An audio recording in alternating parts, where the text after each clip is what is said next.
Welcome, ladies and gentlemen, back to the Valley of the Judged.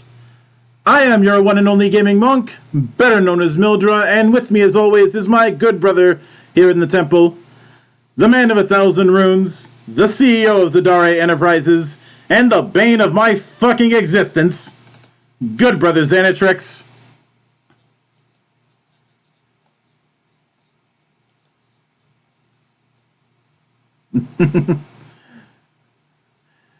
Yes, it is once again the final countdown. Fuck you, Europe, for demanding $10,000 per play. Jeez, that was some bullshit.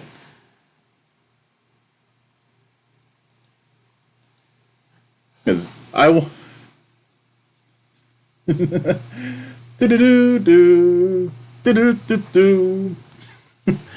But yes, this is the final episode of our season-long look at Emberwind. Because there's only one avenue that we haven't covered, and that is the rules of combat.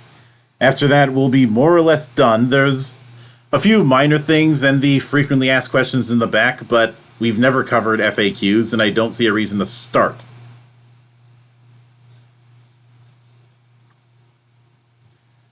But a lot of the stuff in combat is stuff that we've set up and hinted at, and it's finally time to pull off Chekhov's gun.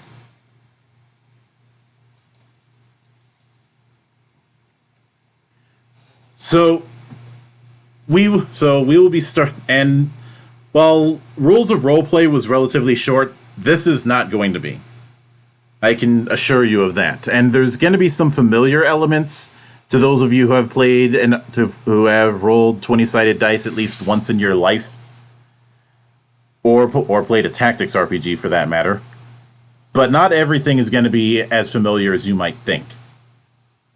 Which is why we're going to be covering it, because if this was more heavily based on the most ubiquitous role-playing game, I wouldn't feel the need to cover it, because it's stuff that you've already heard before. Since that's not the case here, you know how this goes. So we open up with rules of combat. I'm not doing the rules of nature joke. We did that last week. Whether it's a skirmish against a small group of wild creatures or an all-out war, at some point your heroes will enter a combat encounter. A combat encounter takes place on a battlefield. There's a bit of a typo with A being there twice. An area containing foes that stand in your way. Combat can happen anywhere. The road where you meet an ambush party, the dungeon where you disturb a slumbering beast, or the busy market where you get caught stealing from a cart. See, and then we go into the basics. Terminology, combat encounter, a type of encounter where combatants do battle. Battlefield, a map representing the area where battle takes place. Each combatant is represented on the battlefield with a token. Hit points, a measurement of overall health. When a combatant's HP reaches 0, they become fallen. Not dead or KO, just fallen. Smart move, I'd say. Combatant, any active party participating in combat encounter. Combatant is a neutral term referring to heroes, foes, and third parties. Hero, a player-controlled character. Then we have a sidebar about controlling multiple heroes. A single player may control multiple heroes. And in fact, by using the AI Hex Grid system exclusively, can play Emberwind single player.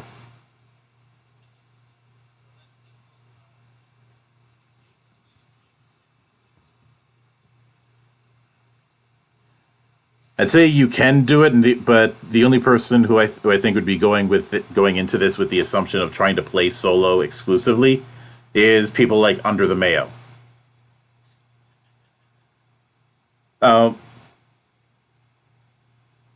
I only bring that up because I've enjoyed watching people pick on him for his really, really bad takes on Ultra Kill and Sifu, and just character action games, period.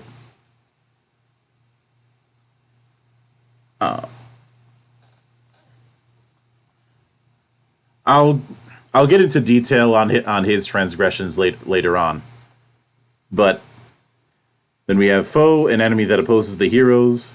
Foes are controlled by the storyteller or narrator either manually or using the AI hex grid system, or a combination of both. Side note, I do like having hyperlinks in my PDFs.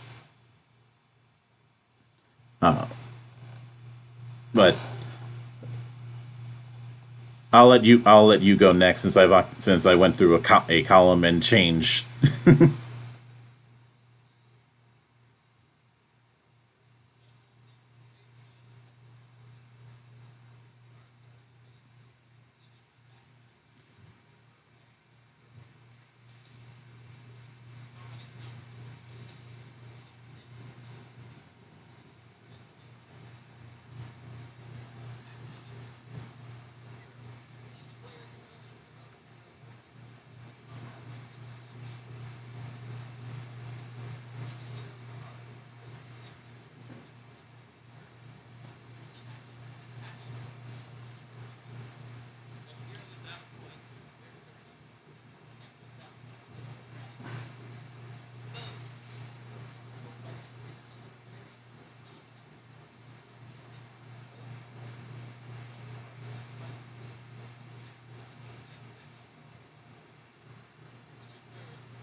Oh, then we have setting up combat.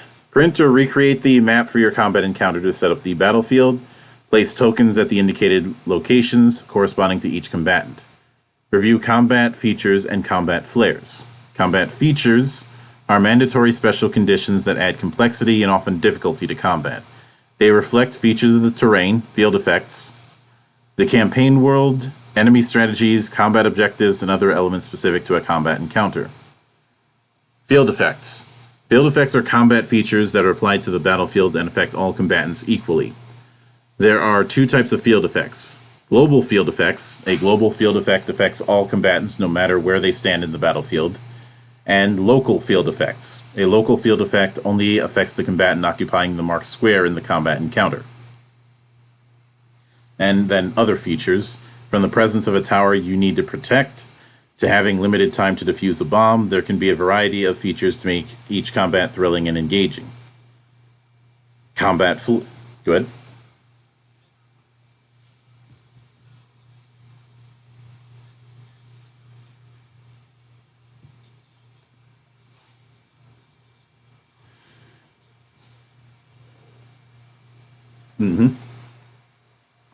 See, then we have combat flares, an optional combat feature that increases this challenge of a combat encounter. If you're playing with a storyteller, the storyteller may select which combat flares to apply, if any. If you're playing without a storyteller, select the combat flares, if any, to enable as a group.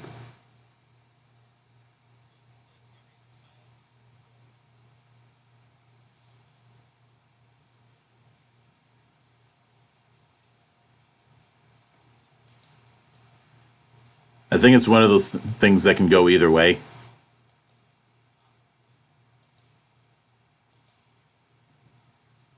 Yeah, yeah.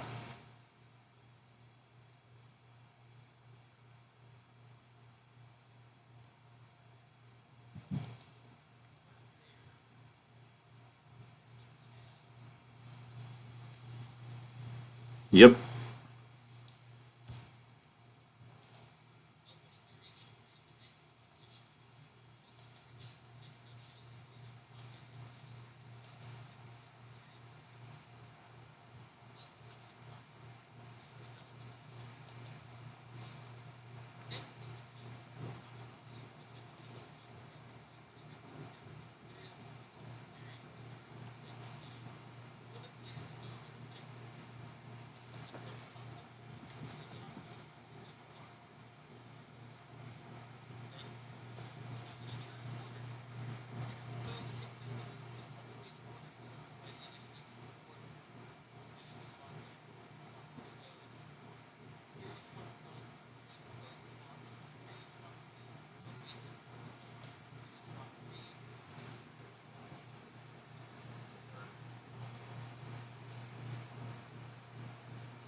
Hmm.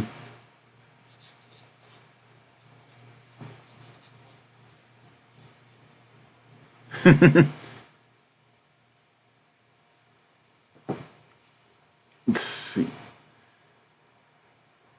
Yeah, and I see.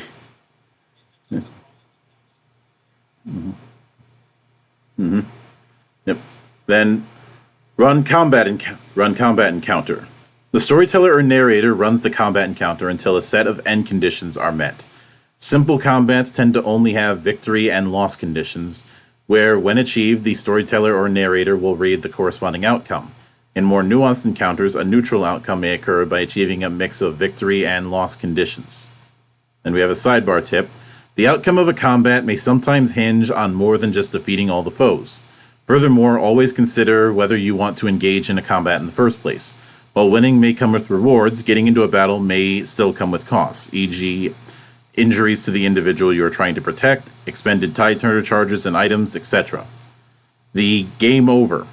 Loss outcomes will usually come with some kind of penalty, ergo capture, loss of coin, etc., and possibly even character death. If your hero dies, you may create a new hero and rejoin the party whenever the storyteller deems it appropriate. A game over only occurs when all heroes have died simultaneously, i.e. TPK. When a game over occurs, you decide as a group if and how you wish to continue your epic. I would advise not doing a M. Bison impression and yelling, "Game over!" That was terrible. Mm-hmm.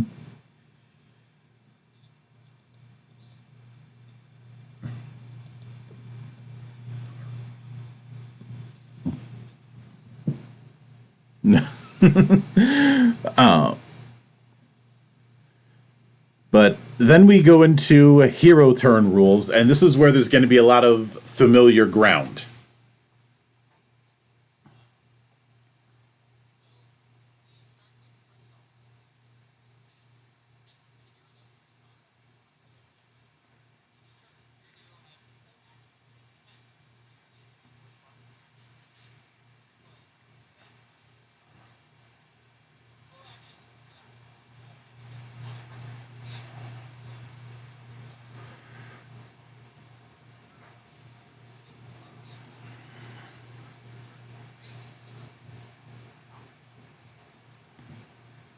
Mm-hmm.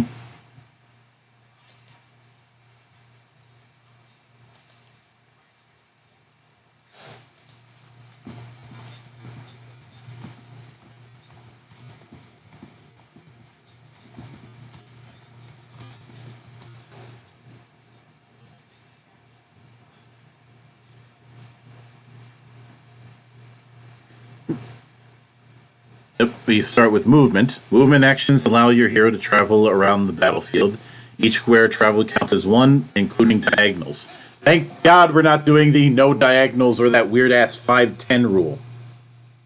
I may like Fantasycraft and Spycraft, but the one thing I was never a fan of and I never used was the 5-10 rule.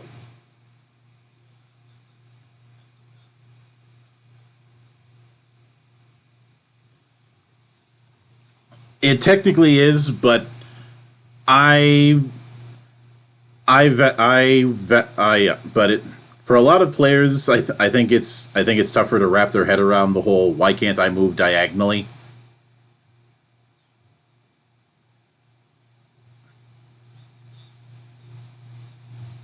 Hmm. And I never understood why you have to do what. This isn't chess.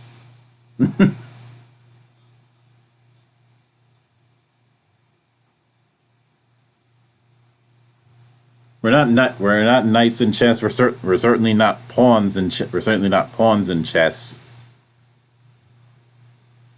Hmm. Yep. So they're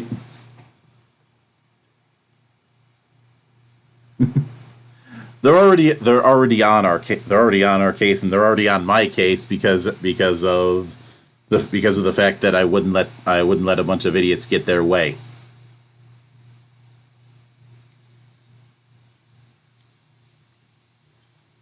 long story short, some people on a writing forum thought that they knew one of our characters better than the guy who's writing it.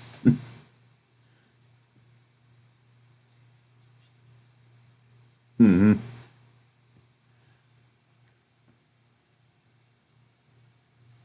Yep. So first we have first we have move action, which is a slow action that allows your hero to travel 1 to 5 unoccupied squares by default. Default is usually 5. You can move through friendly combatants. A shift action is a fast action that allows you to travel 1 unoccupied square by default once per turn. But you can only use it once per round. And we do have a... Good. Mm-hmm. Yep, move X squares, can move through friendly combatants. Note X is a static value, and your hero must use all X squares of movement, fast action.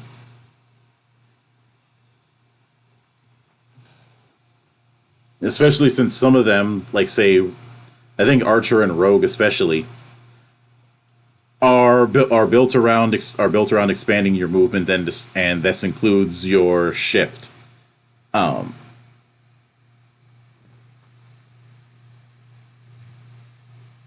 mhm. And what I there's a couple things I find interesting with the versions of shift action. One of them is the note that says class actions that grant shift actions bypass the usage limit. And the other is that you have to use all of the move with the variant. You have to use all of the movement.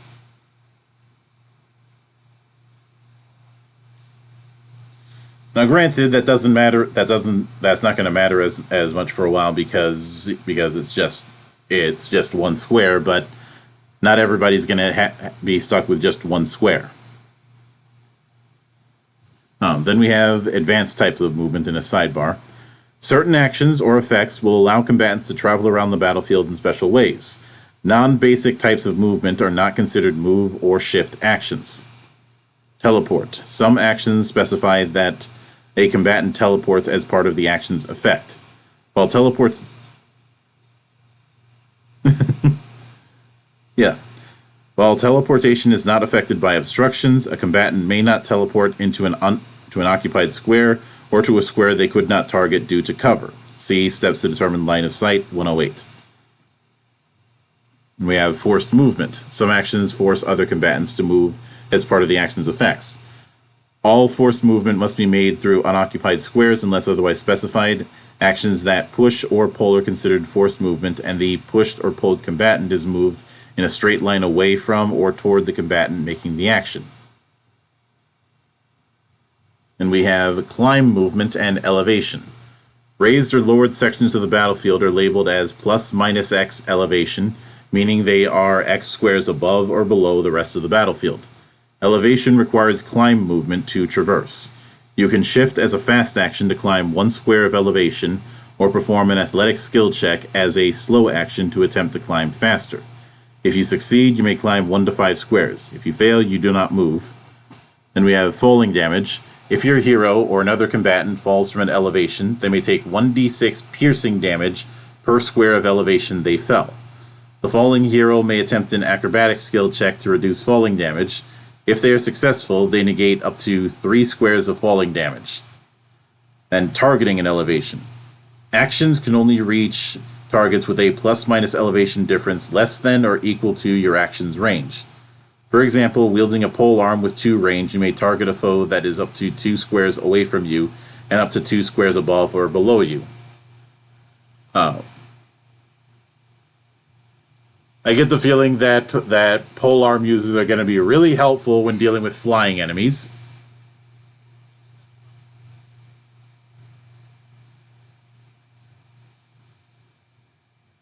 Mm-hmm.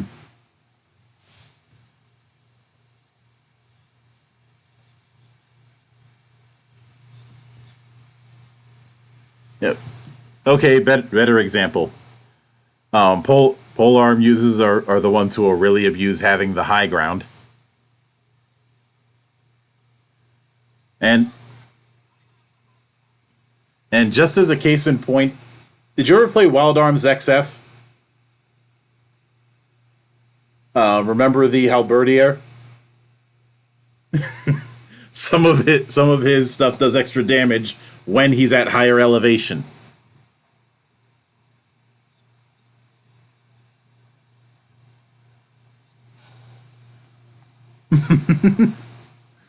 There's a reason why Crow's Nest is a thing amongst snipers. Or for those who played Halo in 2004, two words: Pink Tower.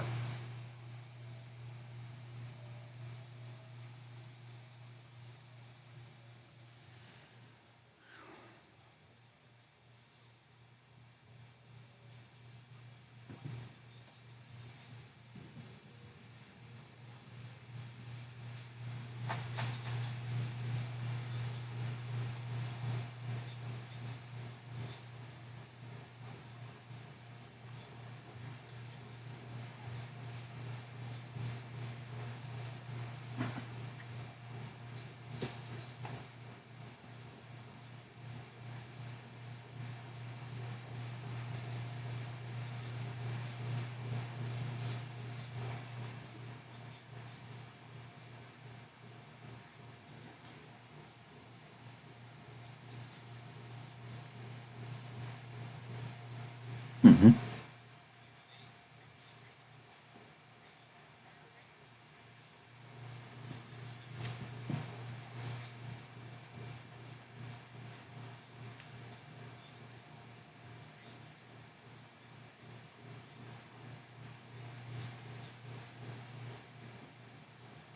Mm-hmm. Then we have class actions and their types. Class actions are granted by your hero's chosen class and are your hero's most unique and interesting abilities. All class actions have a primary and secondary type that determine how they function. And the example they give is Shove, which we covered when we did class actions. The primary types. The primary type determines when a class action can be used during a round. General can only be used on your turn. Trigger can be made outside of the normal order as an immediate response to a specific circumstance known as a trigger condition.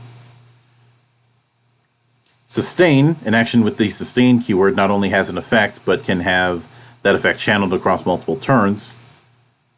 And Amplify, an action with the Amplify keyword cannot be used by itself. Instead, its effect is applied to improve the effect of another action.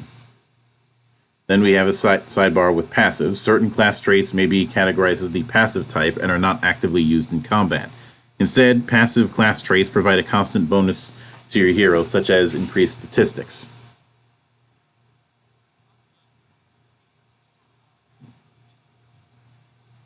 Yes.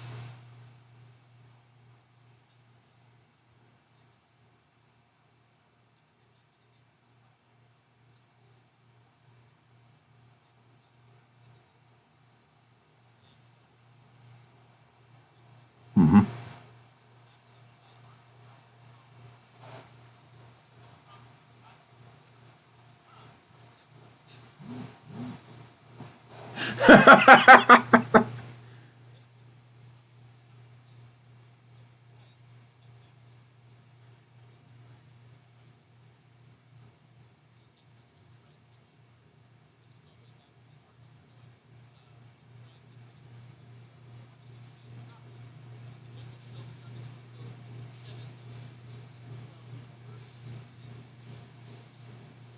Mm-hmm.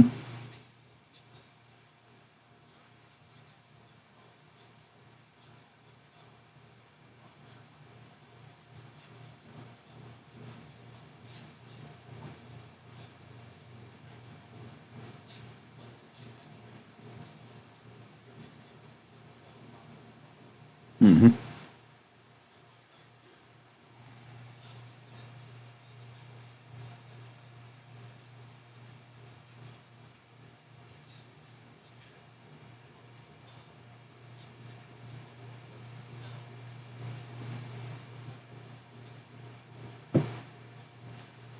Mm-hmm.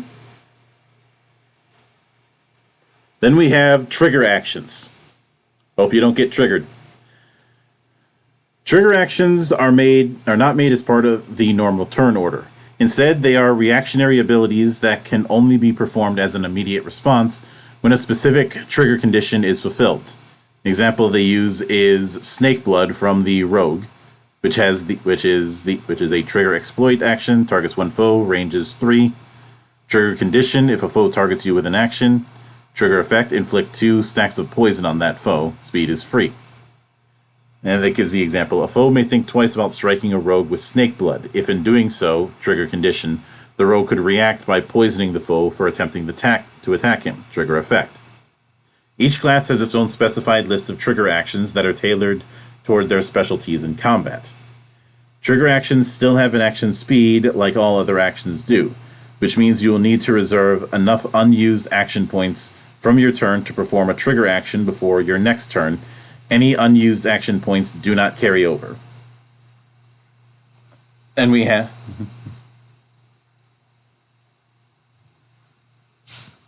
Mm-hmm.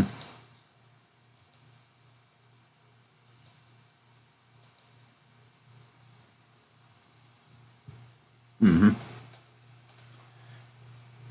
See, then we have trigger limit. Trigger actions use an additional resource known as trigger limit, which determines the maximum number of them you can perform each round.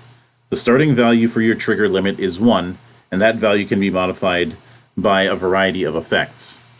And before we get into sustain, I want to go over the sidebar. Additional rules regarding trigger actions.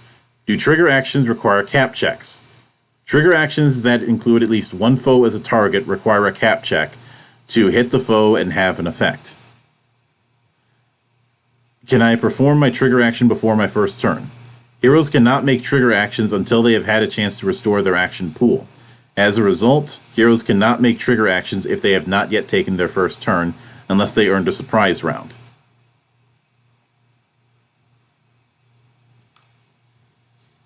Mm-hmm.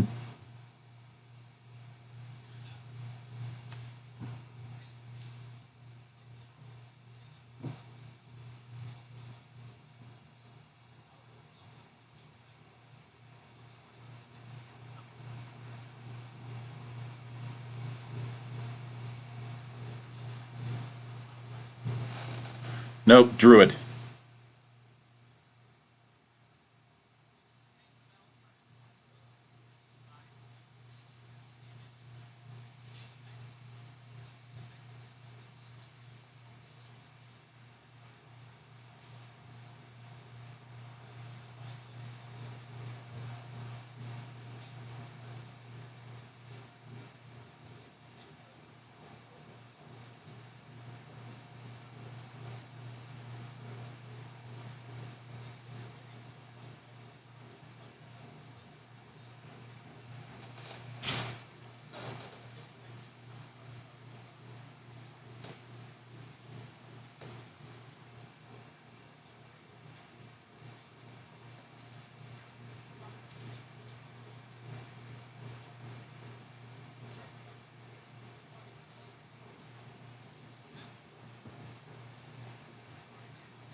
I feel like a lot of this is to keep from people doing nothing but sustaining, like the back row guys in any MMO raid.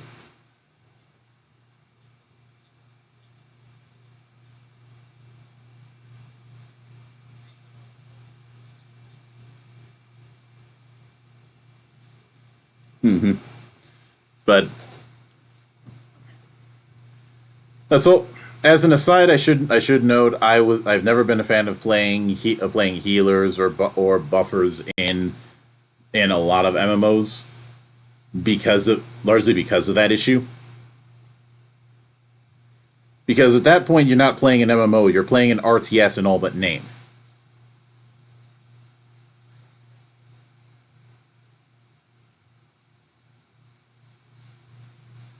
Plus, you probably like playing solo a fair amount of time, and playing a healer job as solo can be interesting depending on the game.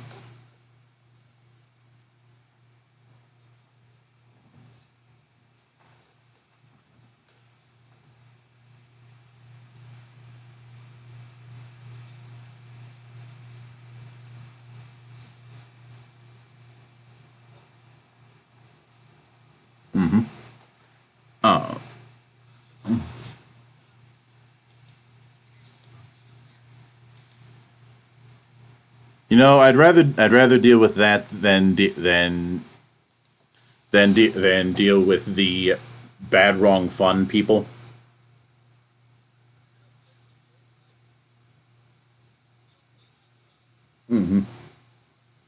Uh, then we have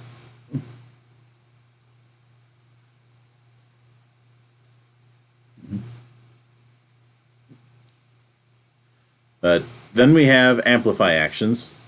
Amplify actions cannot be used on their own and instead modify the effect of other actions at an additional cost. Ergo, action points, barrier values, HP, etc. So the example they use is the Rogue's Dual Attack, which is an amplify exploit, targets one damage dealing action.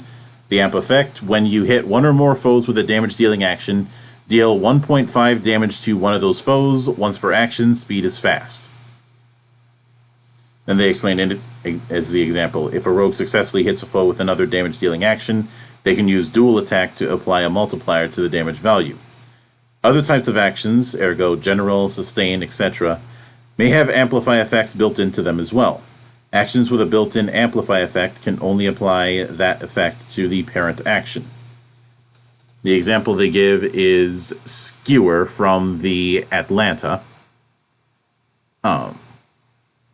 Which is a general exploit, targets one foe, ranges melee weapon range, does 3d8 versus toughness, amp effect, expend one fast action to cause hit grunt to become fallen, speed is slow. So if you hit a grunt rank foe with Skewer, you can guarantee a kill by applying the built-in amp effect. Then we have amplify limits. Amplify effects use an additional resource known as amplify limit, which determines the maximum number of them you can perform each round. Both the use of amplify actions or built-in amplify effects within another action count toward this limit. The starting value for your... Go ahead.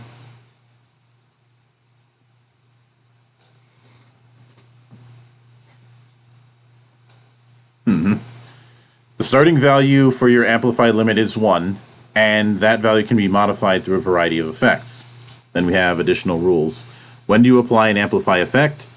Amplify effects are always applied after all roll results are seen and do not require any additional checks or rolls to be effective. This means that if you miss with your original action or do not roll well enough, ergo only deal 2 damage before applying a damage multiplier, then you do not have to perform the amplify or pay the associated costs. What can you amplify? Amplify effects can be applied to any other type of action, including sustain actions and trigger actions. Can you stamp amplify effects? Heroes with an amplify limit of 2 or more may modify a single action with multiple amplify effects, provided they have enough action points remaining in their action pool to perform them. Which, in order... Amplify stacking is one of those things you would have to specialize with because of how much of how much how much of a drain that's going to be on your action pool.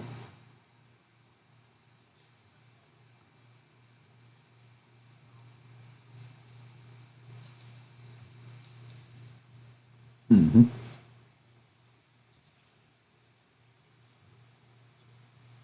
Yep.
Mm-hmm. Yep.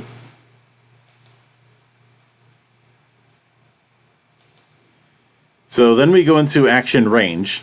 All actions have a numerical value known as an action range, which determines the maximum distance the target of your action can be from you, measured in squares.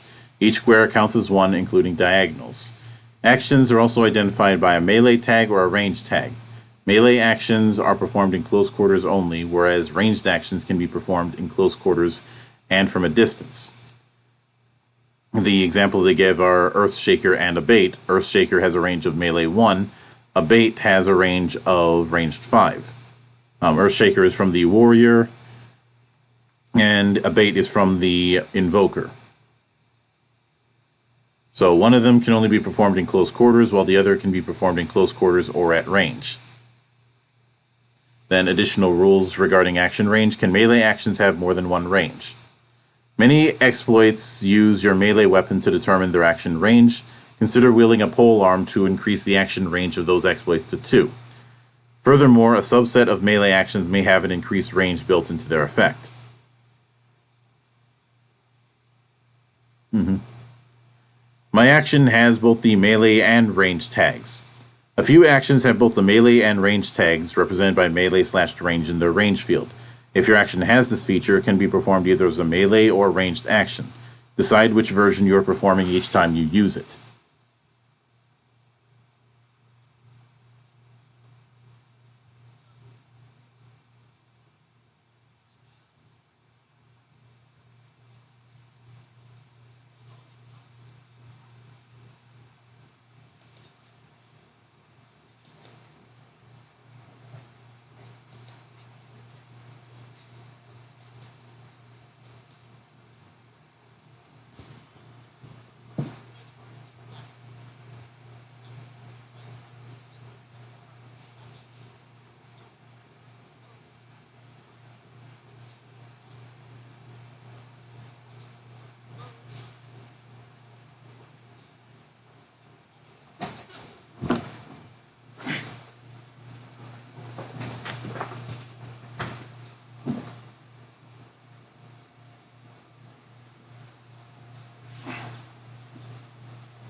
Mm-hmm.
See, and then step 2, identify the action's range. All actions specify an action range as a number, which determines the maximum number of squares away from your hero that the action can target. Each square, including diagonals, count as 1 for action targeting. Ranged actions. When using a ranged action, heroes can only select foes they have a direct line of sight to. Then we go into the steps to determine line of sight with a diagram on the matter. I think most people are aware of how line of sight works, so I'm gonna skim through that.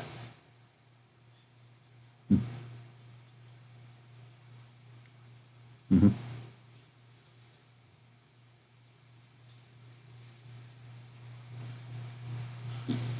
Mm-hmm.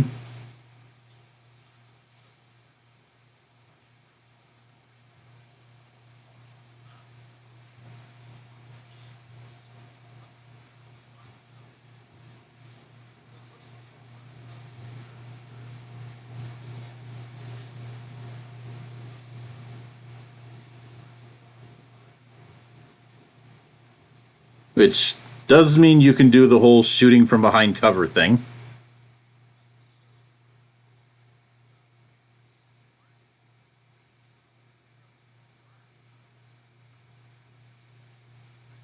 Mm-hmm. Yeah. See, and then obstructed combatants, because if the straight line passes through any squares of cover, then line of sight is obstructed. If it doesn't, then it's unobstructed. Obstructed cannot be targeted by ranged actions. And then we get to step 3, make a cap check.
Mm-hmm.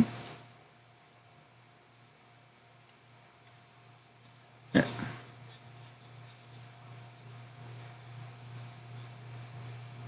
Does exactly what it says on the tin.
Mm-hmm. Yep. Resolve the action's effects. Actions are varied when it comes to how many and what types of effects they apply. Make sure to read yours carefully before deciding whether or not to use it. Then we have a sidebar tip. Rolls are represented by the notion x dy, where x is the number of dice and Y is the type of die to roll. Standard fare, so I'm skipping the example. And we have damage dealing effect, roll. If an action deals damage using an XDY formula, make one damage roll using the indicated dice. Then add any relevant modifiers to your roll result to generate the damage value. Apply the damage value to all targets by subtracting it from their current HP. And we have healing effect, which works the same way, just healing value instead of damage value, and added to current HP. Then we have a sidebar for predetermined numeric effects. Certain actions may deal or heal a predetermined amount. These actions do not require rolls, instead apply the predetermined value to all targets. Then we have other effects. Some effects do not heal HP or deal damage and are listed below. These effects are automatically applied if the hero's action targets one or more heroes, one or more squares, or the battlefield. Much like a damage dealing effect, a successful cap check is required to apply these other effects to a foe. So first we have conditions, and I'll pass this one over to you.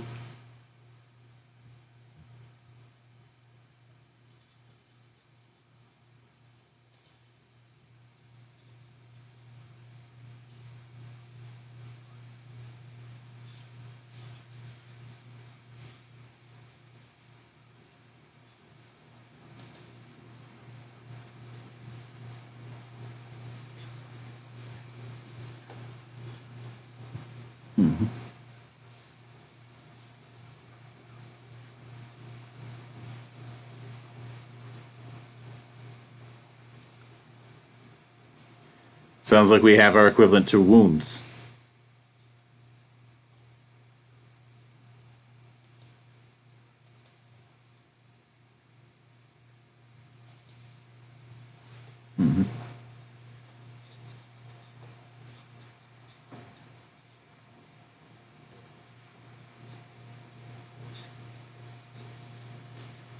Yep.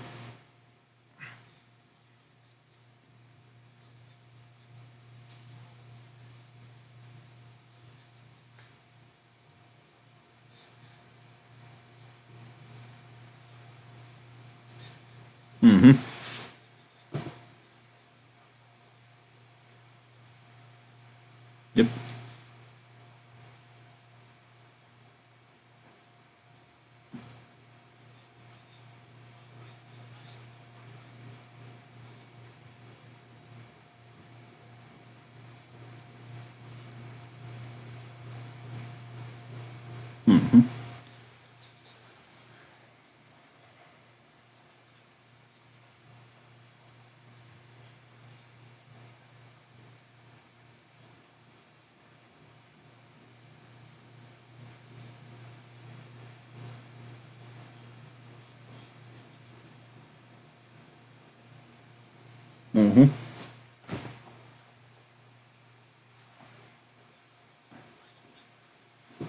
Yep.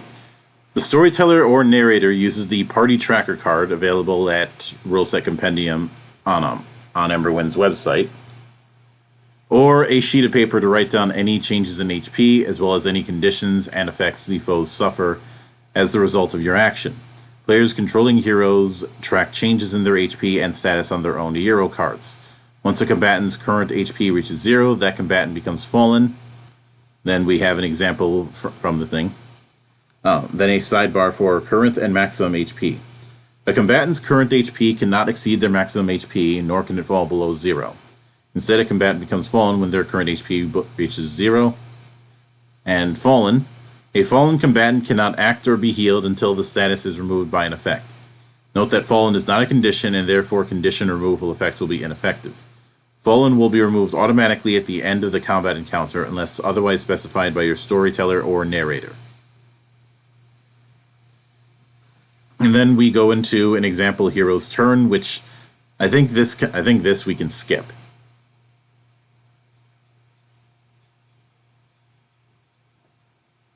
Yeah.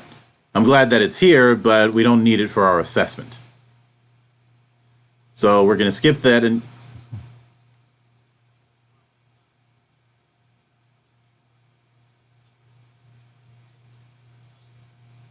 Mm-hmm.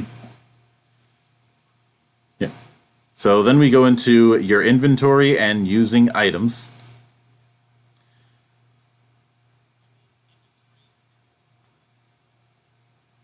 Mm-hmm.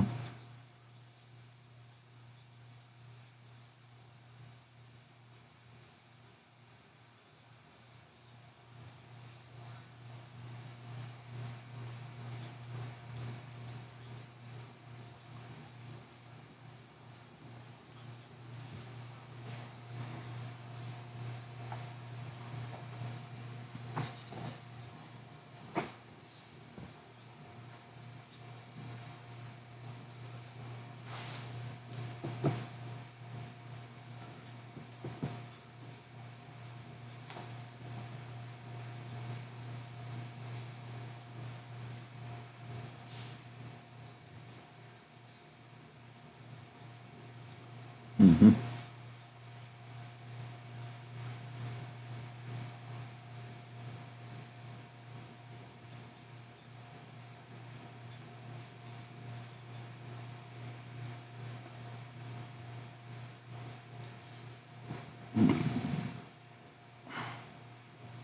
Mm-hmm.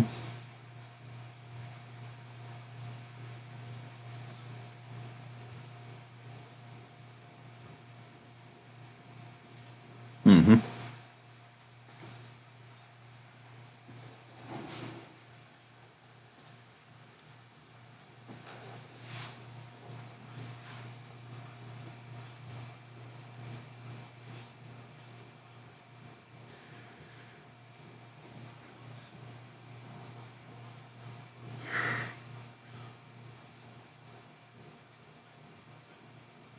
Mm-hmm.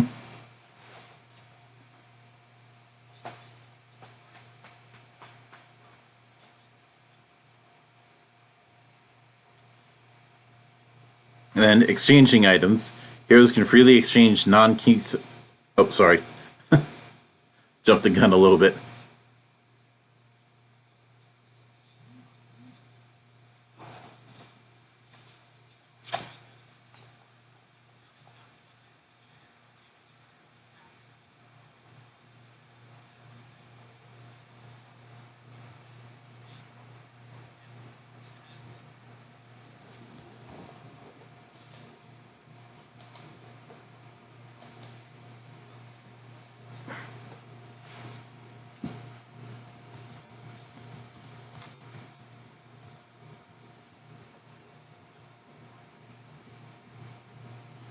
Mm-hmm. Now, here's where things get interesting. So we start with terminology, the foe card. Each foe's statistics, behaviors, and characteristics are specified on a specialized card known as a foe card. Before a combat encounter, the storyteller or narrator should read the information on each foe card carefully. We have default characteristics. Default characteristics determine how a foe interacts with other combatants during battle. Most notably, default characteristics determine how the foe moves and selects targets during combat. We have the example of Bloodthirsty. The foe name moves forward and charges hero with the highest current HP. And we have optional modifiers. Optional modifiers change how a foe behaves and supersede default characteristics if they conflict. The storyteller or narrator decides when and if they wish to deploy optional modifier. The optional modifier here is Sadist, targets hero with lowest resistance. Mm-hmm. Then the AI hex grid. The AI hex grid is a matrix that details all of the foe's available action chains. Action chain. Action chains are sequences of actions that a foe can perform on its turn. Each action hex along an action chain represents one action that the foe takes. Lengths of action chains, they can be between 1 to 5 action hexes long. Action hex, each hex contains one action that the foe will perform. Actions are further categorized into 3 types: move hex, basic attack hex, and special ability hex. So move hex, foe makes a move action. Works the way you'd think a move action would work. Basic attack action. Perform a basic attack if it has a valid target. Otherwise, if it it being a basic melee attack if it has one, otherwise basic ranged attack if it has one. Then special ability Hex. The foe uses the indicated special ability. Special abilities have a variety of effects and are usually the foe's strongest powers. And the example that it gives is Animal Handling, which is listed as Type B, which will make sense when you see a full Hex. Heal all Beast-type foes 10 HP. Then we have Advanced Red Action Hexes.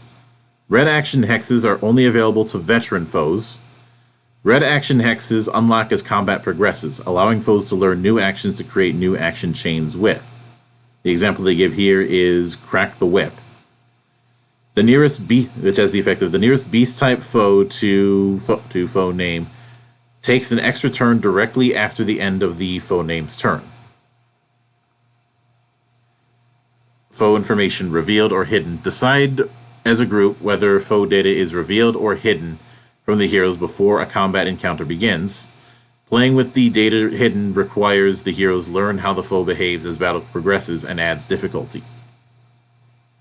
And then we get into how to control a foe, which I'll let you take because I just did 2 columns worth.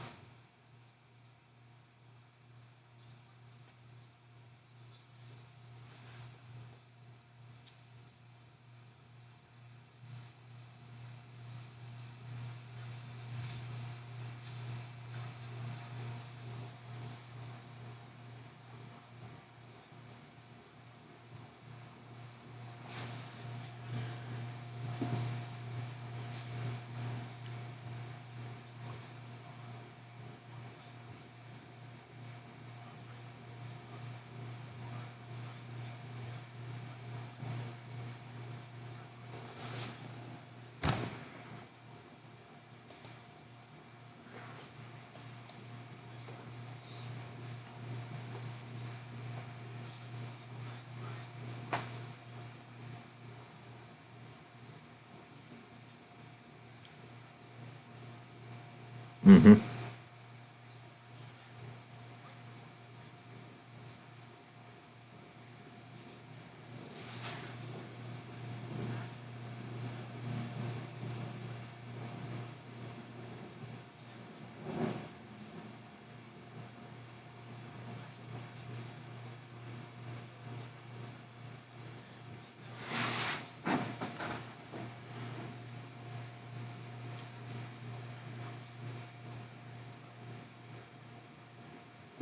Yep.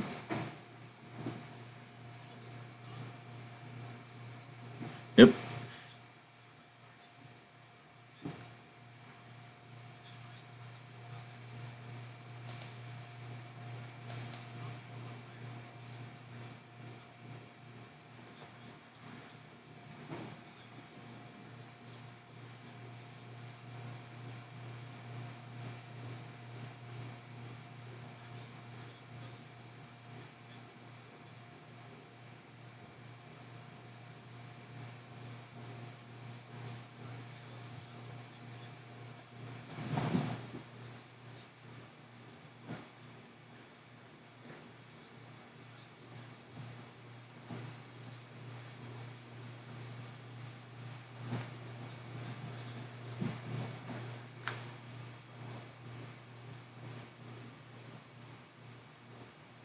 Yep.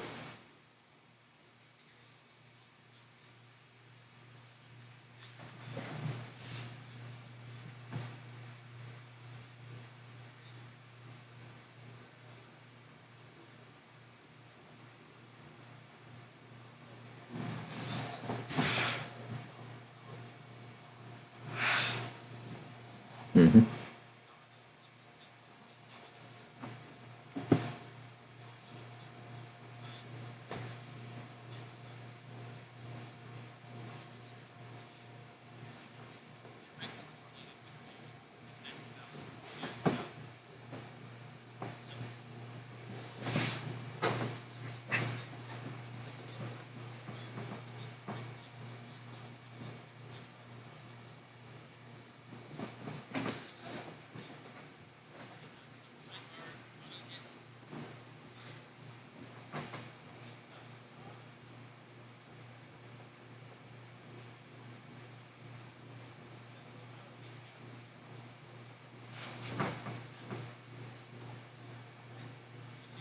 Mm-hmm.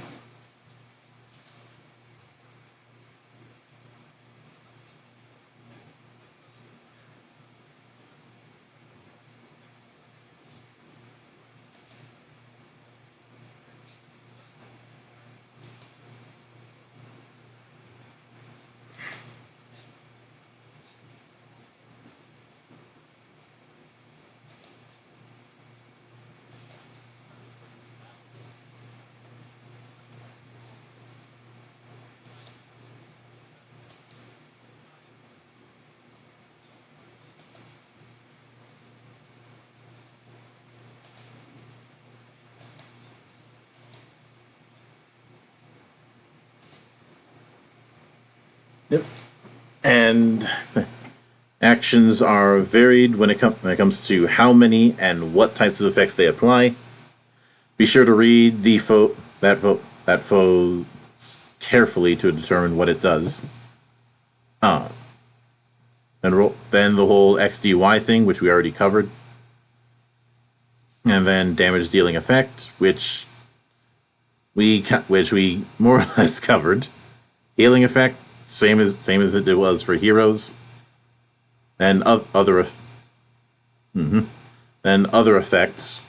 more or less the same.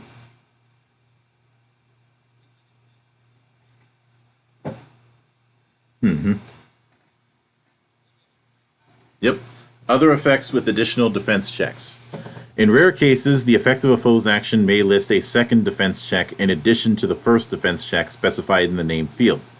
A hero must fail both defense checks to suffer the full effect of that action.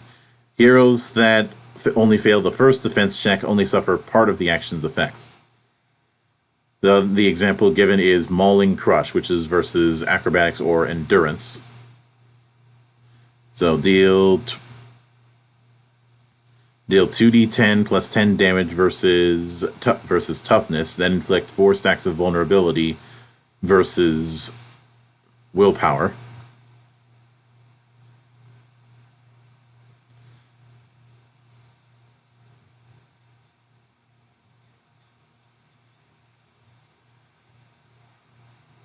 Mm-hmm. Yep.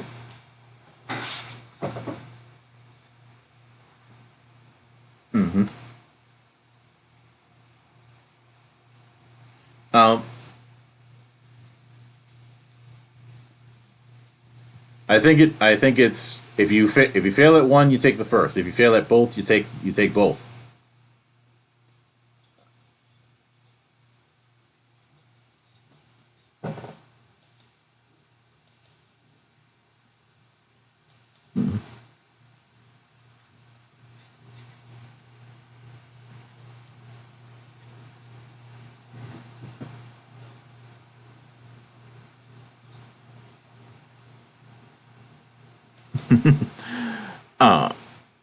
So then we go into advanced foe functions, and the first of these is trigger actions.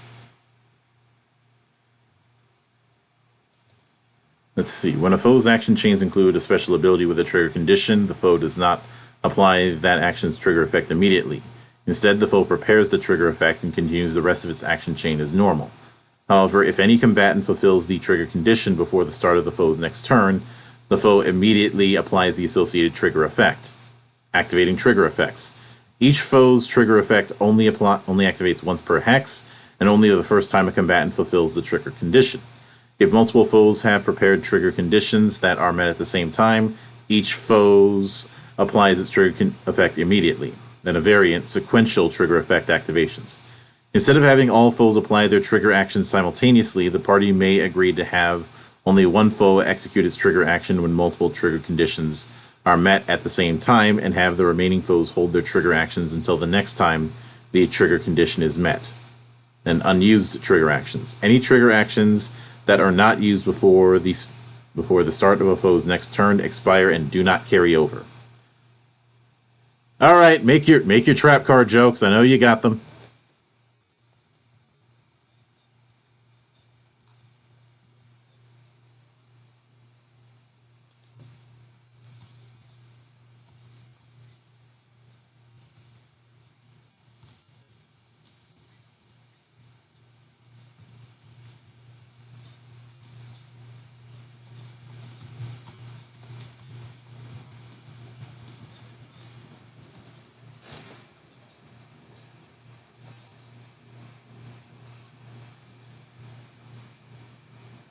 Hmm.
Hmm.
Well, to be fair, I view veteran foes as the equivalent of elite foes in a lot of looter shooters. And yeah, thing is, you really only get these massive sprawling hexes for things like elites and bosses. Things that in say fourth edition would be solos.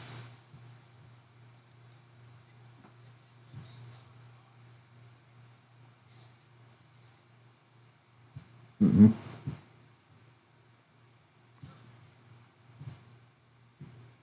Yeah, but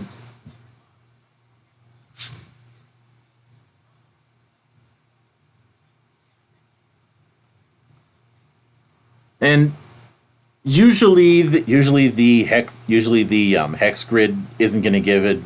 I think at most a hex grid might give like four or five actions because let's not forget you still have to keep moving outward.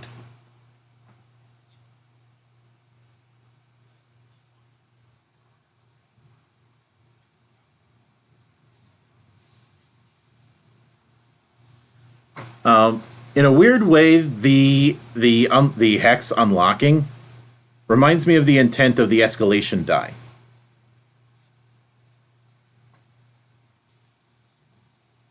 Let's see, and then we have advanced combat rule variants. Players seeking a more nuanced and immersive combat experience may consider using some or all of the following variants to enhance their gameplay. The first one we have is Friendly Fire. By default, actions are designed to specifically target heroes or foes only. When this variant is enabled, that specificity is replaced with general combatant-based targeting instead. Actions that target multiple foes, these actions will now target all combatants and will always target the maximum number of combatants. For example, the Ardent's Raging Inferno will always target 3 combatants when used.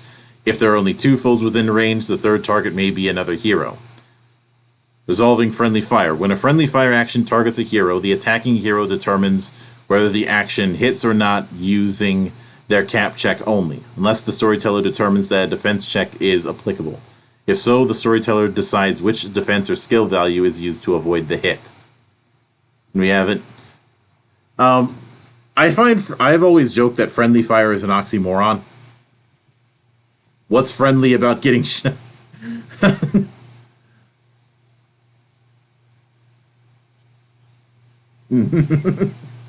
Oh.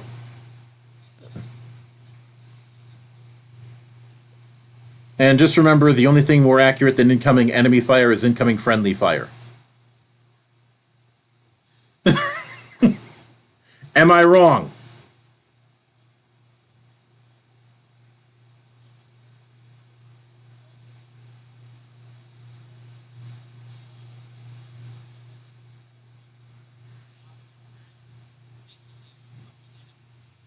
Oh.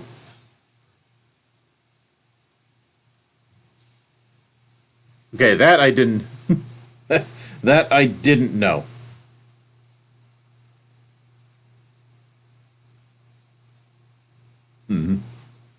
Yeah. Uh, then we have variant ranged actions and partial cover. By default, go ahead.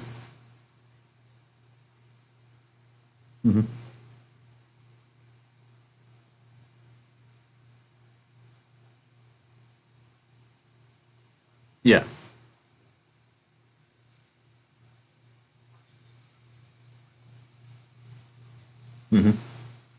Yep. And,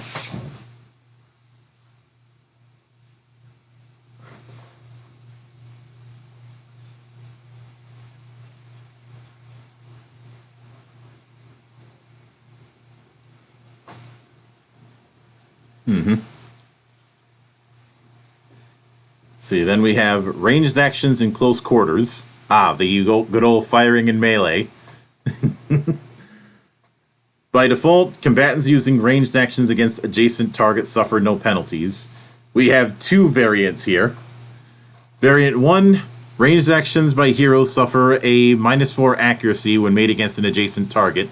Heroes have +4 dodge when targeted by an adjacent foe's ranged action.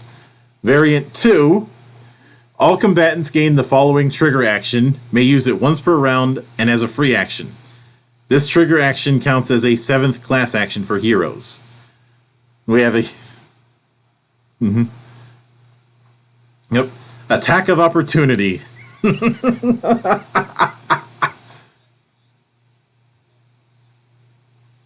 Yep. Range melee 1. Trigger condition, if a foe uses a ranged action. Trigger effect, make 1 basic melee attack against that foe once per round. The foe version is a special ability.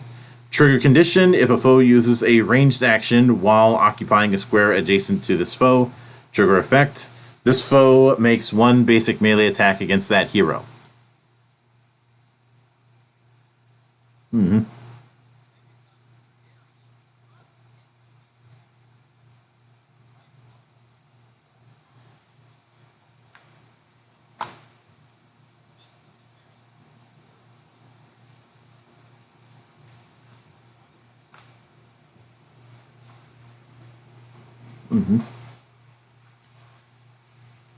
Why?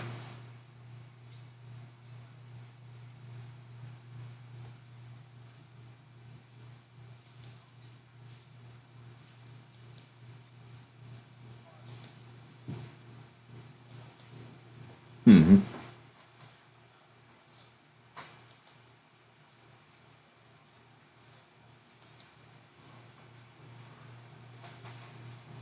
Yep.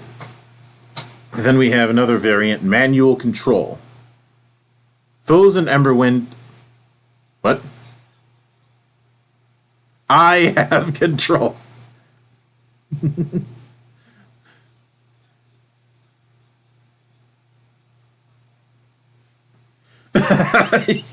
Pretty much. Uh, Foes and either that or maybe we can borrow Kaiser's skull.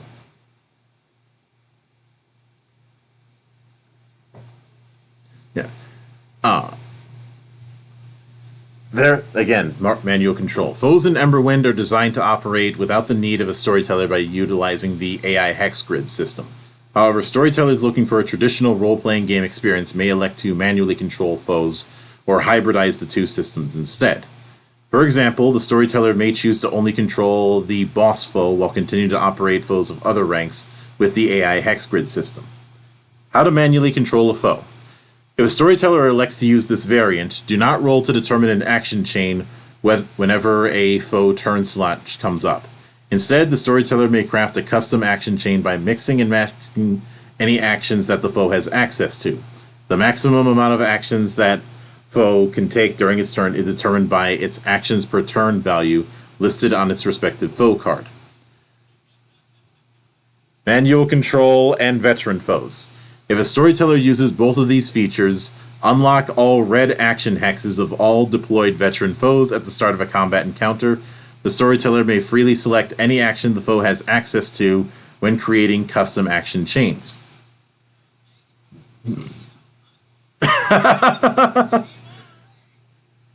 And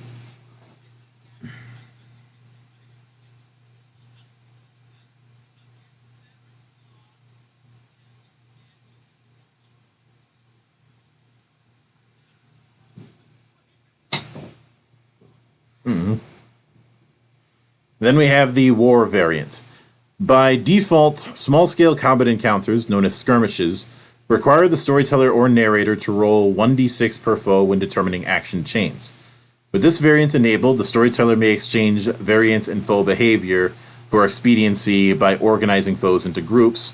When determining action chains, the storyteller rolls 1d6 per group, and all foes belonging to that group use the rolled action chain. It's not exactly mass combat, but it'll do. Mm-hmm.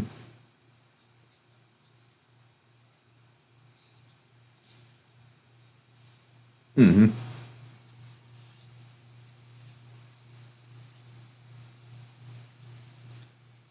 Yep.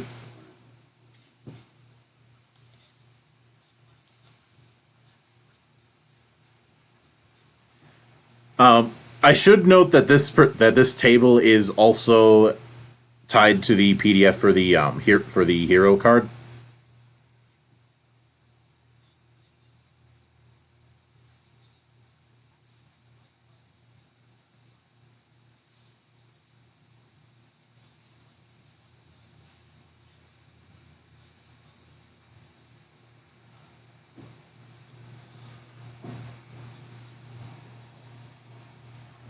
Mm-hmm.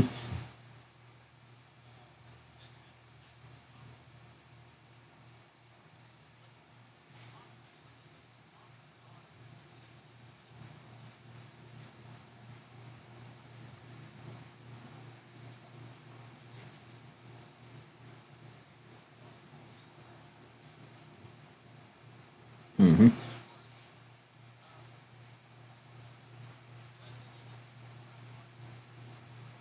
Hey, your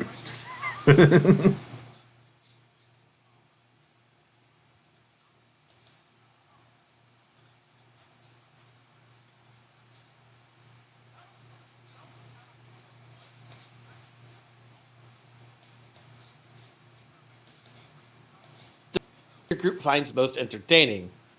Other actions and interactions and more frequently asked questions can be found at the Emberwind knowledge base at emberwindgame.com/knowledge-base. Mm-hmm. And I think that's the end of it. Yeah. Now, With there is one other thing I think that is important to read here, mm-hmm. and that's their development philosophy. The team that created Emberwind, because it's a game they've always wanted to play. For them, the Emberwind Hero Manual is the culmination of 10 years of intense work and play, and they couldn't be more thrilled for it to take place on our gaming shelves. In Monk's and mine cases, that's a little more literal. Did they give you or did you get a physical copy for it? Yes. I figured. I at least got a PDF copy, so I'm fine. Mm-hmm. And then they say, they know from personal experience how crowded those can get. How many of your books are out of boxes at this point, Monk? From your move? I've gotten them all. I had to spend an entire evening getting them all in boxes and getting them organized. And are they all out of boxes and back on shelves now? Yeah. Okay, that's good. They've tried to go big with their goals for Emberwind. They've introduced systems, design elements, and features that most don't normally see in the world of tabletop role-playing games. And they've committed to putting as much of their development toolkit into the player's hands as possible. I like that. They've also tried to challenge genre tropes and raise the level of discourse in tabletop design while treading carefully and respectfully around sensitive topics and making sure that the gaming table remains an inclusive space. Their goal isn't to focus on divisive issues or push a particular agenda, but to provide a safe space to talk about and roleplay complex moral and societal situations. I see that they're using the vocabulary of the infinitely offended, but not adhering to the ideals of the infinitely offended. No, if you want that, Evil Hat Studios is that way.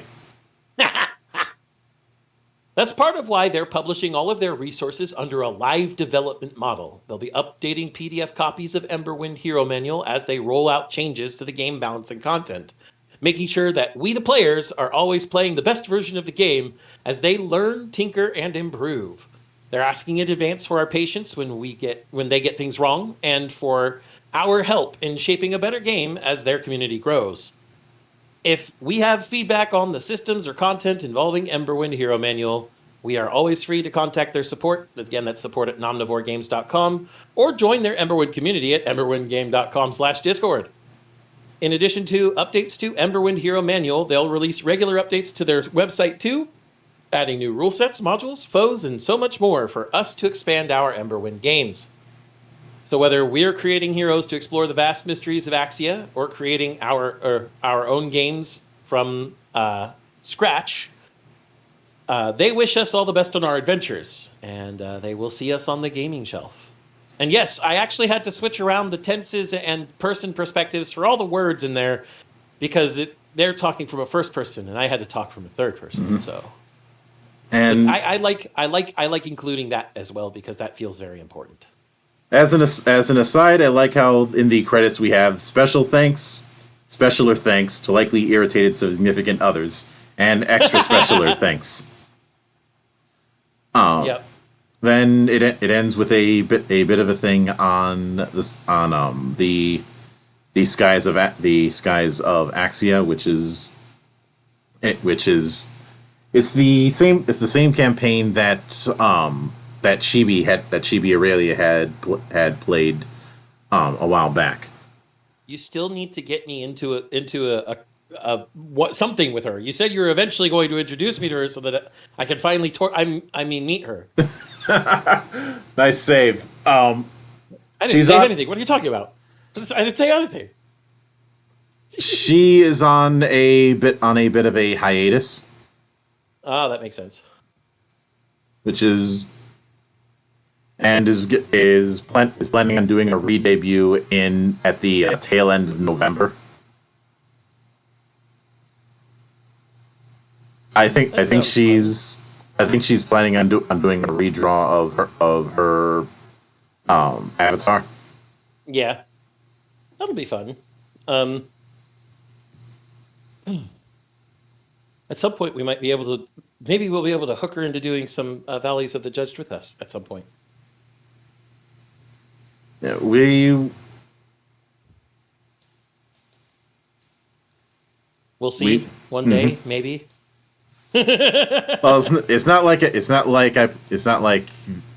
It's not like the valley ever ends. I would make a joke about Mr. Bones' Wild Ride, but the valley is actually fun. That's true. So even when it's disappointing. well, we really haven't had a full on disappointment since Avatar Legends. Yeah. We didn't do a Valley of the Judge on the Power Rangers RPG, so that doesn't count. No, we did a Geek Watch. And I would say that was more of a murderous Geek Watch. But I digress. I will probably do, now that I have the G.I. Joe and Transformers RPGs, I will probably do a follow-up one of these days. Oh those two don't piss me off as much. It's more of a dull throb than anything else. But yeah, you've already been desensitized to the pain. Well, that and they did some stuff that made me go, why the fuck was this not in the first book? Yeah, but it still has all the failures of the Essence 20 system itself. So yeah, along with some stuff there's some stuff in the Transformers book that had friend of the show TJ Omega tilting his head. Yeah. But those are neither here nor there. Today is Emberwind, and I think we are at that part where we're giving our final impressions on this game. Yeah. Now, I did a Gaming Runk review episode of Emberwind about 2 years ago.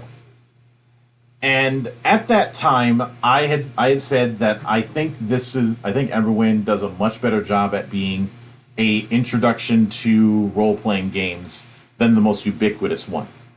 Mm-hmm. Largely due to the fact that the amount of specialized rolling is pretty minimal, and it's obviously there's a lot of 4th edition DNA in this, but one of the things that 4th edition was trying to do, I think this succeeds at, because it was trying to lower the barriers when it came to understanding build optimization and customization. Yeah.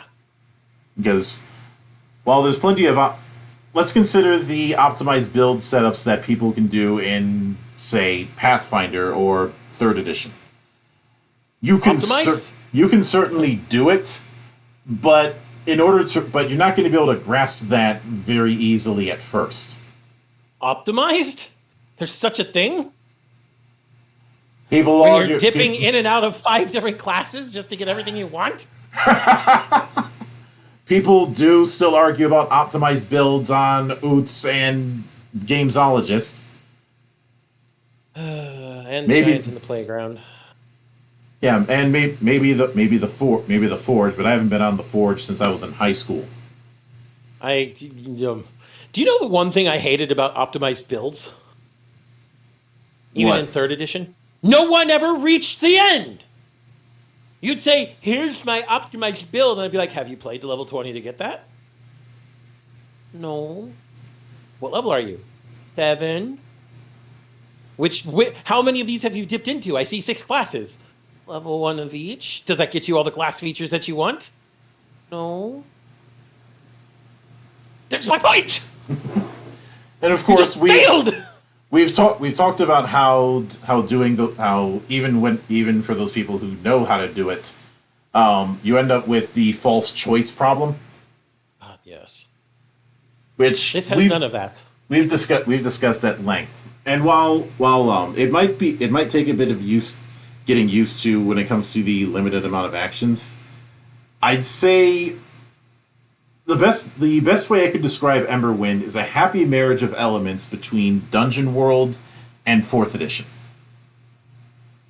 Okay.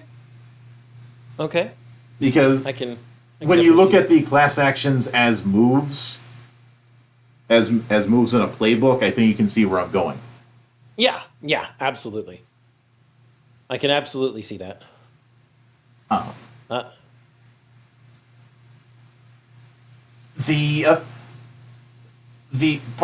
big thing for the 4th edition DNA is the way that it's handling encounters. Although I will say that we have both a better economy of action and a less insane amount of area of effects. I mean, we still have a lot of area effects. It's just that they have one of 3 defined areas. 3, 5, no, 2 defined areas. AoEs are all either 3x3s or 5x5s. Yeah, 5x5s are usually tide turners. I don't have to deal with explaining the difference between close burst, range burst, line, and melee and ranged. Man, or you don't have to deal with the complete bullshit of cube, cylinder, sphere, cone. Yep. Oh, right. How could I forget about close blast?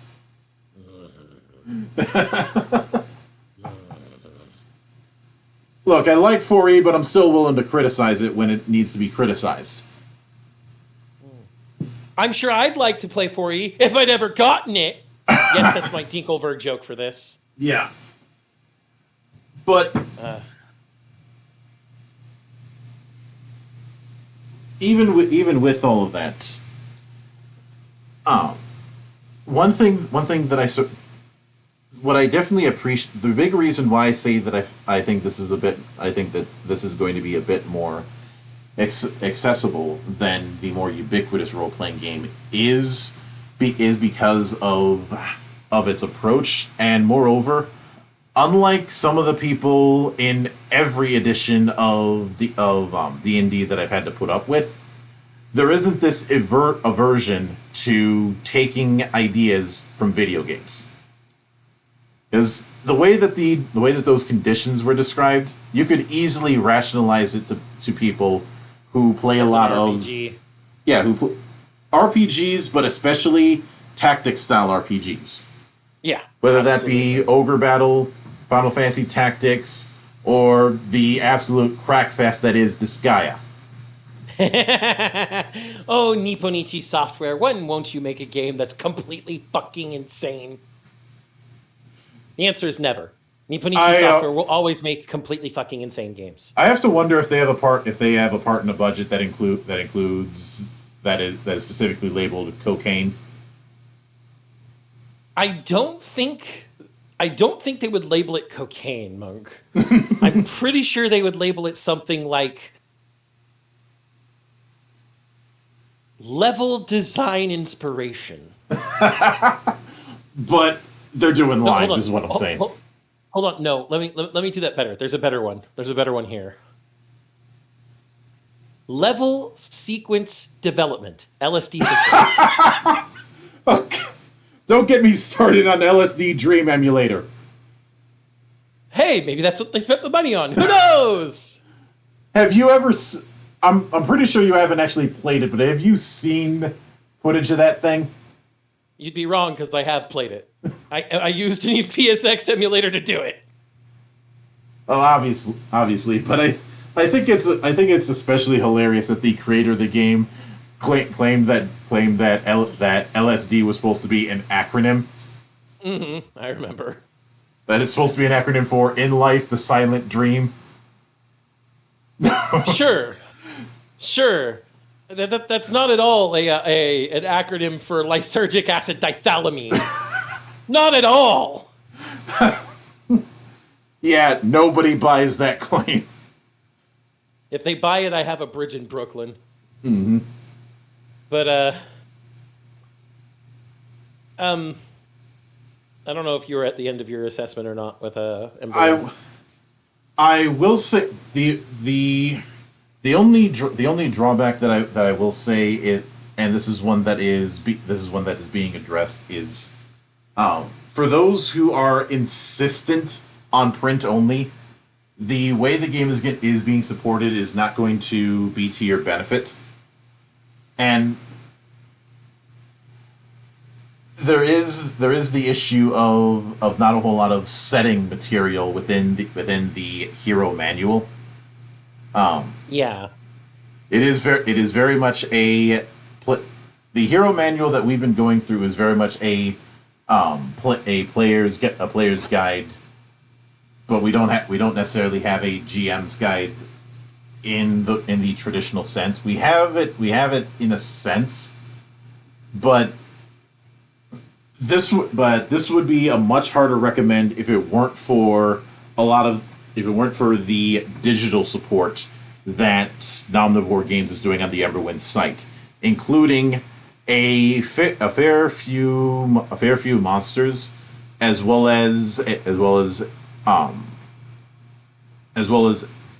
a character sheet creation setup, almost to the same level as what we saw with CompCon in Lancer. Which, if I'm comparing you to CompCon, that is high praise, because that's my benchmark when it comes to digital character creation. That's impressive. And of course, the fact that Emberwind Nexus is basically their version of a Steam Workshop. Yeah. As for me, when it comes to Emberwind, I have seen the digital side of stuff because that's where I got the PDFs. And so I see that there's a lot of community involvement, and it's highly, highly recommended. As you saw from their developer ethos note there, why they developed these games. They wanted to make a game they wanted to play, and they wanted to share it with the world, and they want the world to love it. And because of that, one of the things that they have fostered so deeply is community. I know that we discussed during one of the earlier episodes that despite the most ubiquitous game's owner's best efforts, a community has still arisen around it. And the way that Nomnivore Games builds their community around Emberwind to go, hey, here's all the stuff. Here's the development toolkit. Go play with it. Go make stuff. Mm-hmm. They actively encourage homebrewing. They actively encourage people discussing cracked ass blow up builds and just talking about all their campaigns all the time. It's a fantastic community to get involved with if you're as interested in the game as we are, or even if you're new. I actually looked around on the forums there, Monk. There were some like threads from people who were like brand new to TTRPG in general, and people were like, oh yeah, so you can try and do this and this and all this other stuff, making recommendations about how they can get a playing group, or where to, what dice are best. Mm-hmm. Everybody knows geeks are going to geek out about dice. Don't even question on that one. But just that alone, just that core element alone, is a big mark, a big high mark for me in this entire endeavor. And just that alone would make me, intrigued. And combine that with what we're seeing here, a very straightforward, easy to follow, and very just down-to-earth layman look at how to make your character and play the game. Mm-hmm. It gives you multiple systems for doing so. So if you're not too sure about rolling dice, you can use the aspect system. Or if you're not too sure on how to use your character actions, they even have a tip there that says, yo, you may not get all the most advanced class actions. Maybe you're a little intimidated by the text. If you pick the simplest stuff, you're still going to have a viable character. And that's important. That's extremely important. That every class action is a viable choice.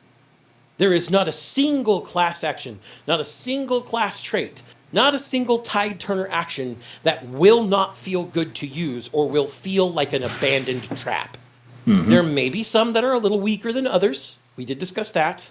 And that's something that probably plays into playstyle. Maybe you aren't just that guy who's going to rush up and beat the ever-living hell out of everything in front of you. Maybe you're that guy who covers all your friends in fire and then takes it from them to do more damage yourself. Mm-hmm. Yes, I'm still thinking of the Arden. But despite all of that, every skill that you can get, everything you can touch within character creation is going to be useful in some fashion. And that means there's no wrong choices. And that is a marvel. That is not something you see often in any TTRPG. Mm-hmm. There are there are always, almost every time we look at a TTRPG, there's maybe one or two things we look at and go, that doesn't really feel like it'll get any play use by anybody who knows what they're doing, and a person who doesn't know what they're doing is going to feel bad if they use it.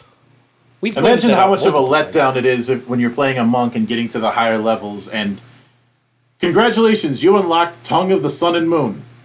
Whoop-de-fucking-do! Whoop-de-fucking-do, Basil. We didn't even use languages in the first fucking place. They're just... Ugh. And I'm just using that as an example, but we've seen those kind of things where something that they get as a reward for leveling is far too situational for it to be actually viable. Far too situational, and in some cases, it's in such a high level slot that it doesn't deserve to be there. I know I pick on the knock spell a lot, but it's because it contains everything that I don't like about the Vancian model.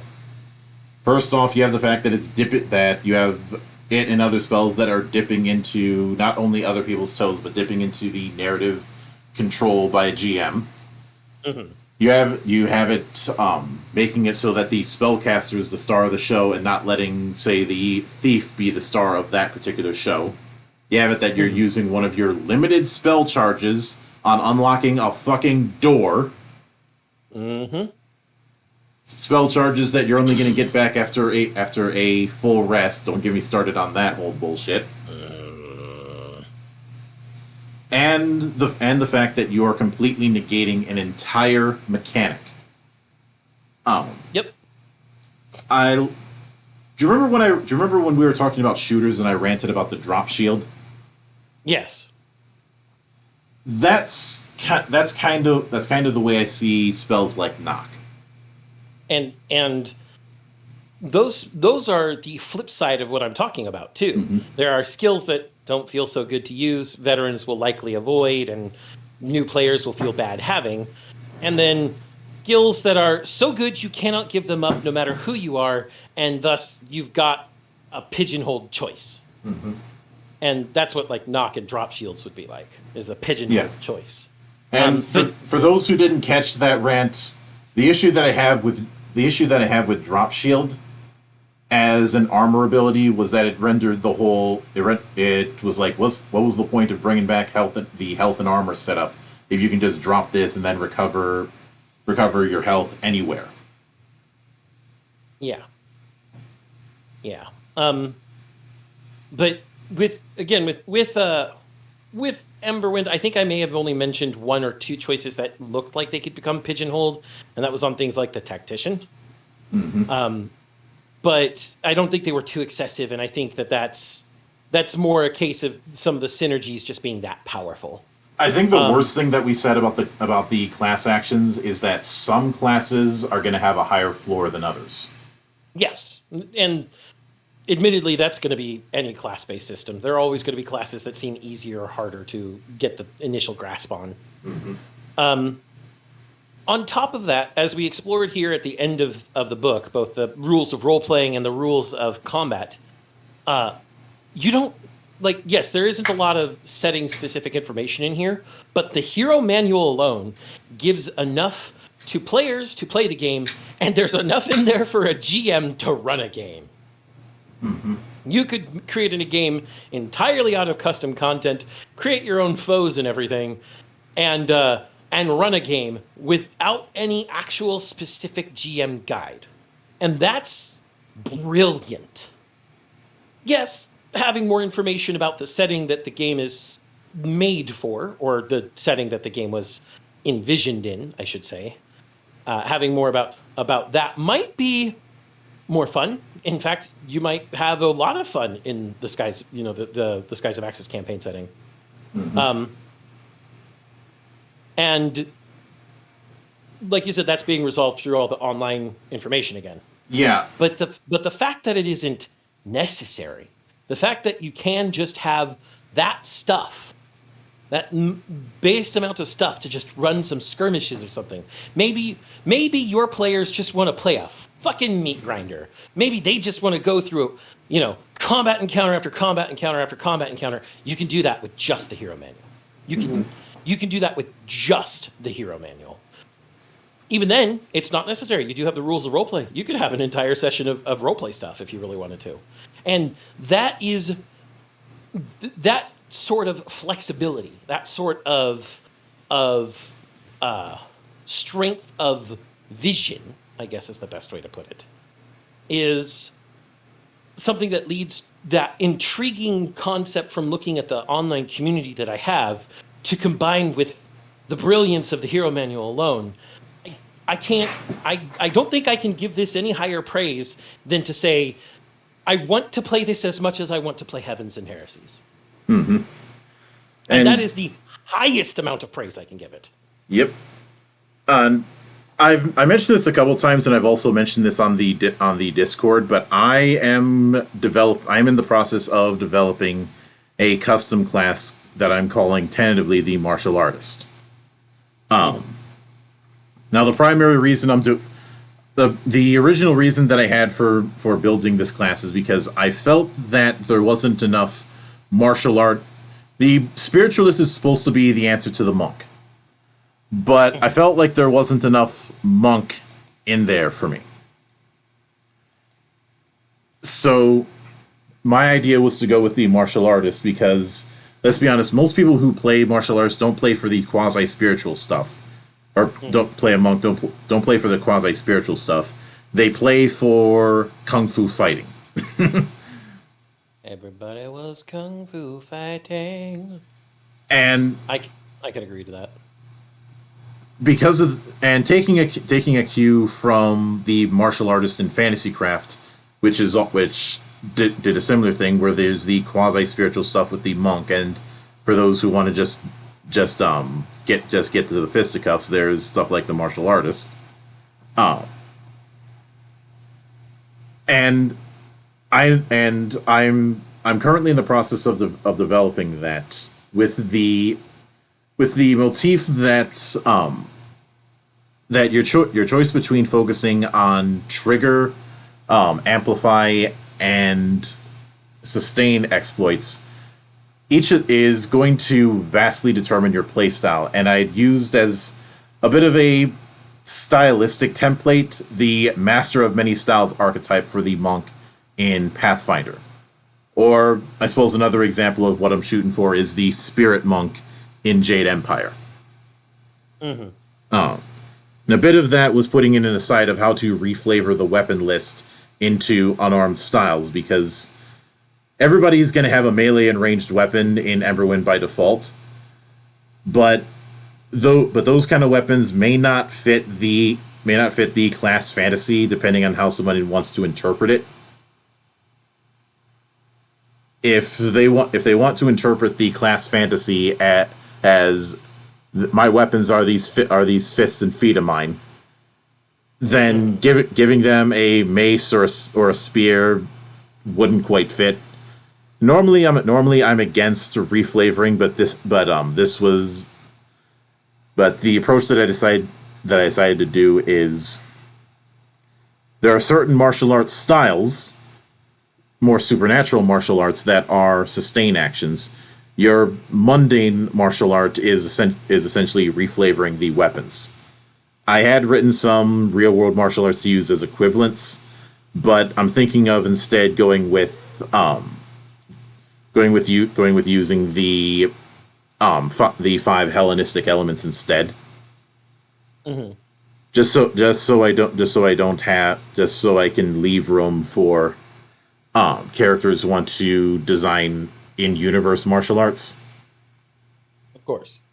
Because if it's taking place in a fantasy setting, why should a martial artist who's technically using something like, say, capoeira call it that?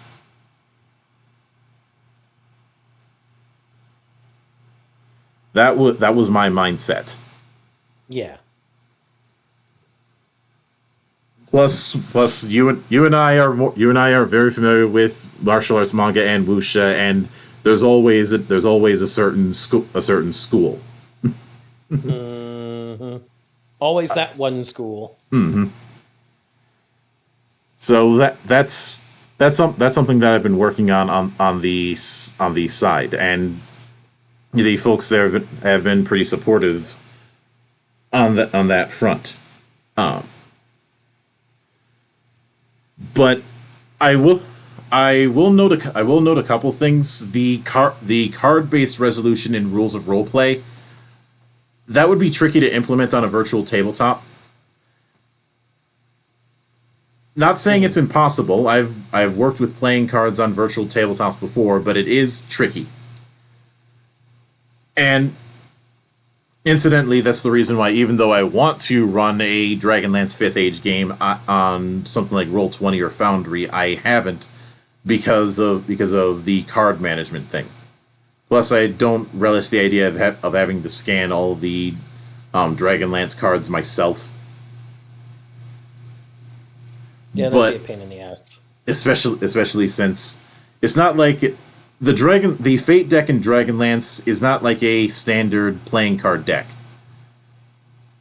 You have 8 suits, 9 if you count the dragon.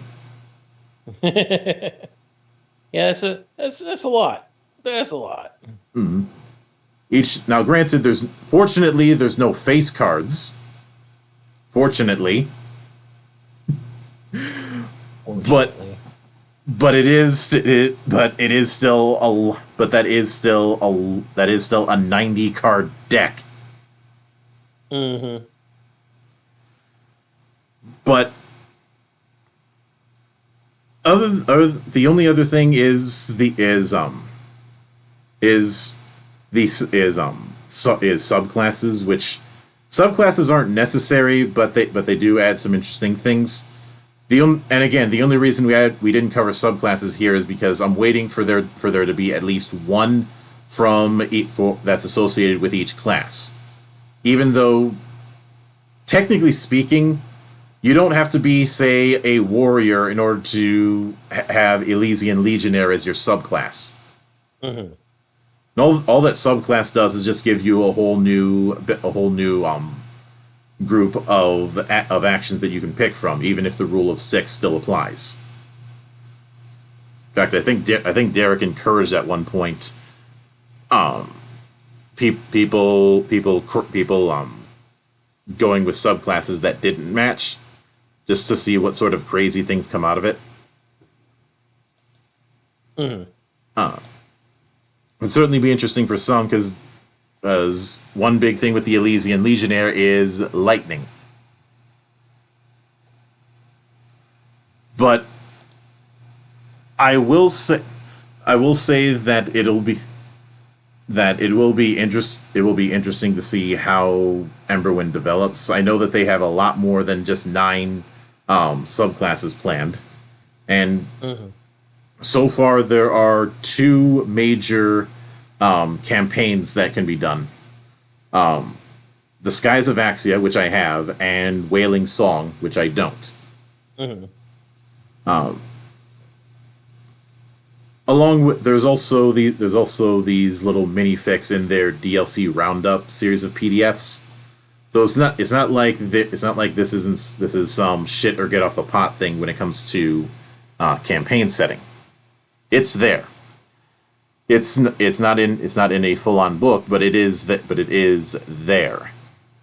And I'd say a lot of the campaign setting comes through a lot more when it comes to the art. Yeah. But the art definitely has a lot of fun behind it. Mm-hmm. I know we previously remarked on that, especially when we talked about the particular inspirations from various cultures. And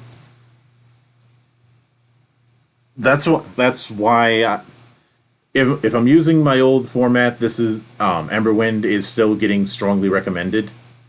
Yep. Largely for a lot of the reasons I mentioned here, and I don't see that changing anytime soon. I don't think the martial artist that'll eventually write as far as finishing the class actions will break the game. Mm-hmm. But that being said, that brings our look at Emberwind to a close for the time being.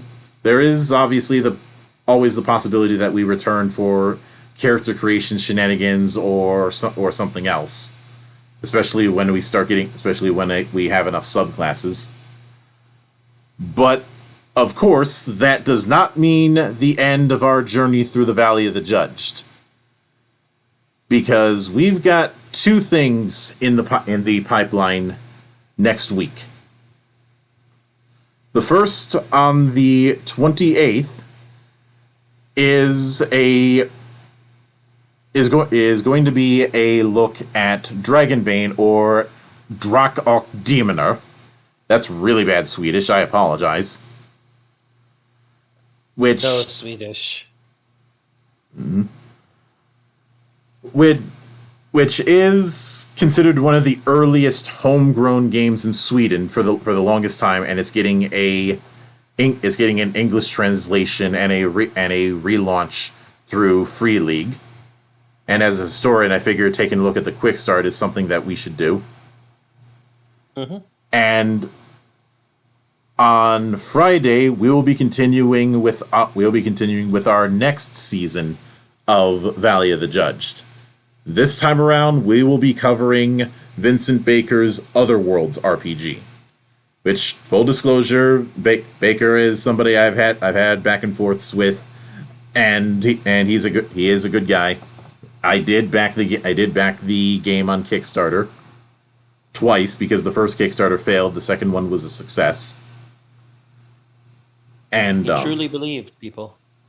And as an aside, I had to rewrite the episode format for Otherworlds like 3 different times, because since it doesn't, it technically has a class system, but not in the way the class-based games that we've covered in the past do. Mm-hmm. It made figuring out how I'm going to segment things a bit difficult. I was able to do it, but that doesn't mean it was easy. But that's what we've got. That's what we've got coming. And so, as Yoshi P would always say, please look forward to it. But until then, on behalf of the good brothers present and not present, my name is Mildra. I am your gaming monk. Stay fucking frosty, everybody.